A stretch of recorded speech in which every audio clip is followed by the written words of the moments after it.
Hey. Naam kaka. Njoo hapa. Wewe.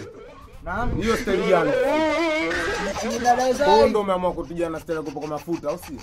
Nilikuwa nimelala dada Zai kanipaka. Kwanza nani kakwambia upake mafuta? Mtoto wa kiume apake mafuta.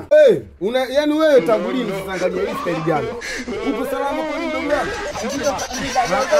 Yanateleza kabisa mafuta kweli? Hapana bwana. Hamna, ni dada Zai ndo kanipaka. Nilikuwa namwambia start nipaka mafuta. Sio, yani mwanaume hatakiwi kupakwa mafuta mdogo wangu, elewa. Acha mambo hayo, acha kabisa.